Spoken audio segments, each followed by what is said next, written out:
usually called Rizka. I'm from the Islamic Criminal Law or HKI 5C, University Islamic Sunan Ampel, Surabaya. So, I want to review the material but in Indonesia language, okay? Jadi di sini saya akan sedikit mereview materi mata kuliah Hukum Administrasi Negara yang berjudul Kewenangan Pemerintah dan Lembaga Penyelenggaraan Negara. Nah, langsung aja, materi yang pertama yaitu pemerintah dan pemerintahan itu apakah berbeda? Pemerintah itu definisinya adalah lembaga negara terorganisasi yang menunjukkan dan menjalankan wewenang atau kekuasaannya. Jadi secara sederhananya pemerintah itu merupakan subjek yang melakukan tugas, sedangkan pemerintah itu cara melakukan tugasnya. Jadi berbeda ya pemerintah dengan pemerintahan. Oleh karena itu, penyelenggara pemerintahan tidak lain adalah menjalankan fungsi legislasi, eksekutif, dan yudikatif sesuai dengan kewenangan masing-masing lembaga yang diatur oleh perundang-undangan. Nah, adapun materi yang kedua yaitu konsep dasar kewenangan. Kewenangan itu apa sih? Kewenangan itu adalah kekuasaan formal yang bersumber pada peraturan perundang-undangan. Namun, dalam negara hukum Indonesia, tindakan pemerintah itu tidak saja berdasarkan pada kewenangan yang bersumber pada peraturan perundang-undangan aja, tapi pemerintah itu juga punya kewenangan lain. Ayo apa?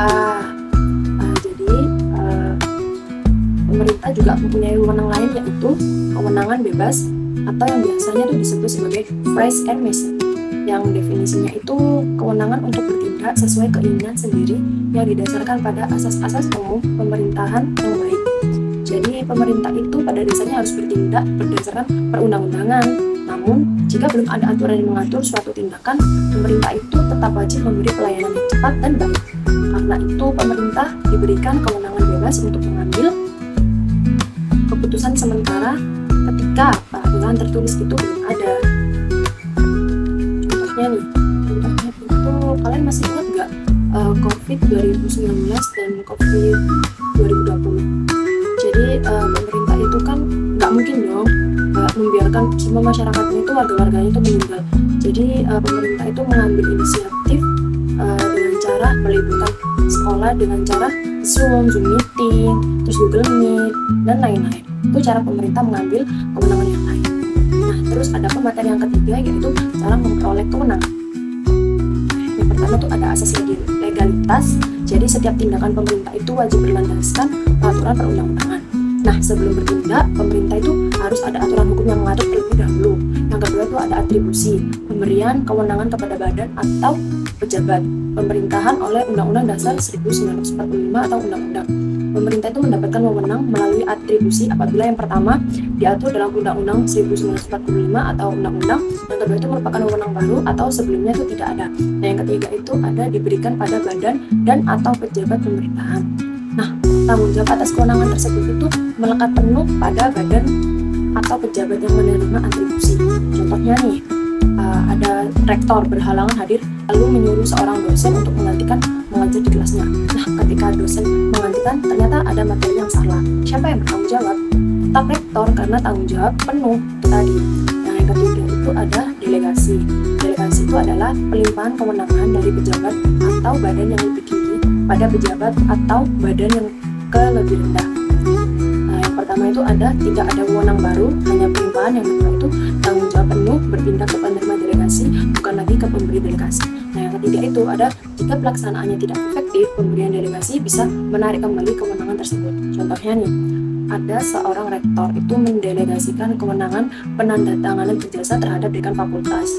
Nah, kalau ada kesalahan dalam penulisan entah itu nama atau tanda tangan atau NIP dan lain-lain, maka dekan yang bertanggung jawab penuh, bukan lagi rektor, seperti itu.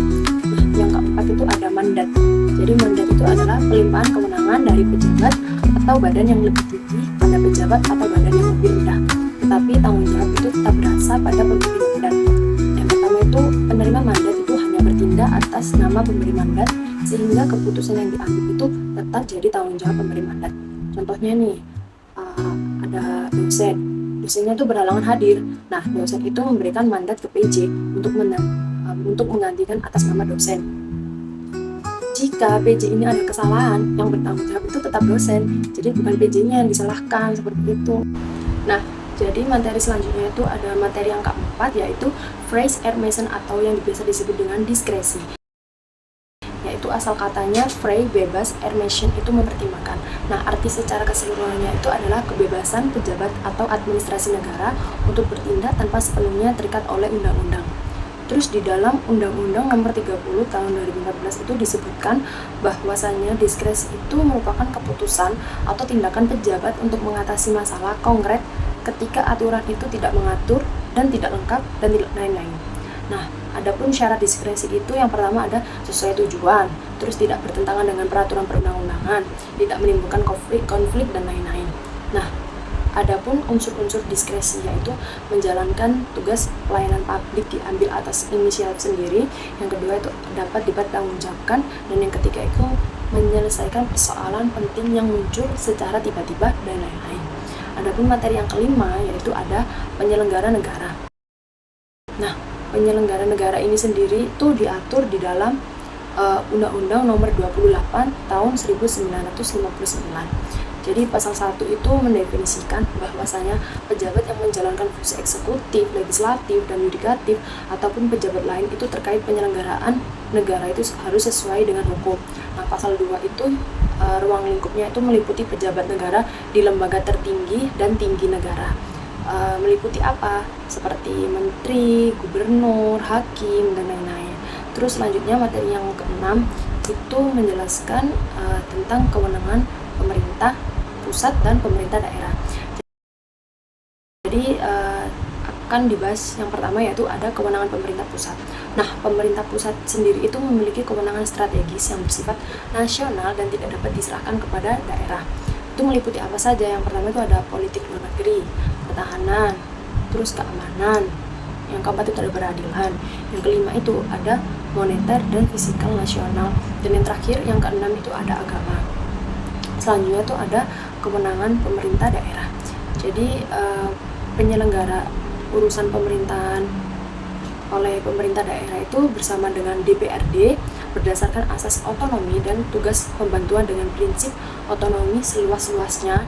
Dalam kerangka NKRI itu meliputi yang pertama itu ada urusan wajib yang dibagi menjadi ada pelayanan dasar dan non-pelayanan dasar. Nah, yang kedua itu ada urusan pilihan. Yang ketiga itu ada dalam penyelenggaraan pemerintah daerah, kepala daerah itu juga dibantu oleh perangkat daerah, terdiri dari unsur staf, unsur pelaksana otonomi, dan unsur pendukung. Dari semua yang saya jelaskan tentang kewenangan pemerintah pusat dan daerah itu, intinya pemerintah daerah itu mengatur urusan yang wajib untuk memenuhi kebutuhan dari masyarakat, dan dijalankannya itu melalui perangkat daerah terdiri dari 3 unsur di atas yang telah saya sebutkan tadi.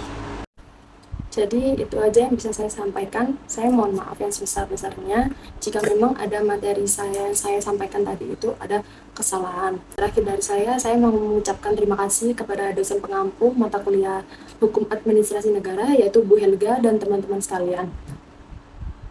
Dan terakhir, wassalamualaikum warahmatullahi wabarakatuh.